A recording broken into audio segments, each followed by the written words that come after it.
Good evening. আমরা এখন আছি নোভোটেল হোটেলে। আমি এই হোটেলটাকে একটু না দেখালেই ভাল লাগছে না। এটা হচ্ছে ওয়াশরুম। এখানে ড্রিঙ্কিং ওয়াটার যেমন রয়েছে তেমনি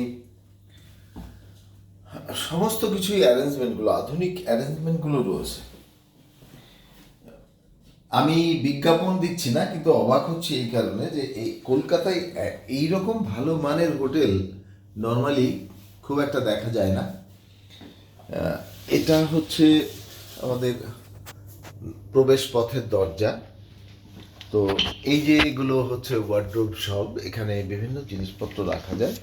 আমাদের ওয়েলকাম সুইট এবং ফ্রুটস এগুলো দিয়ে গেছিল, 3টে মিষ্টি ছিল, আমরা খেয়ে নিয়েছি।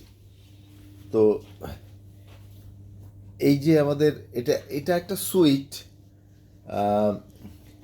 এখানে রান্না বান্নাও করা যায় যদি আমরা চাই। এই যে খুব সুন্দর জল, এখানে চা বানানো হচ্ছে। এটা একটা ফ্রিজ আমরা দেখছি।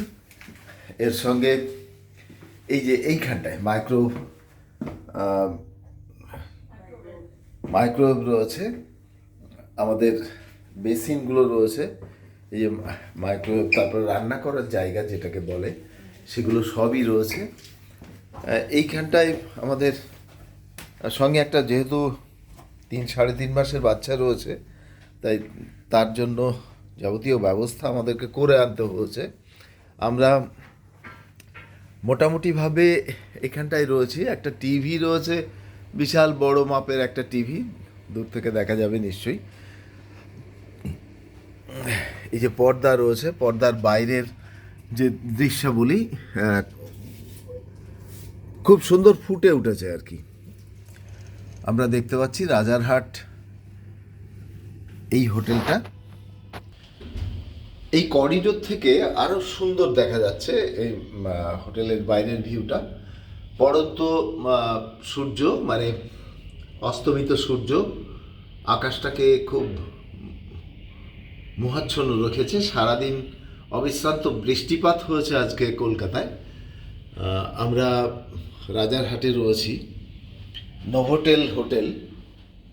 এই যে করিডোর, সুদৃশ্য করিডোর, অসংখ্য লিফট এখানে রয়েছে।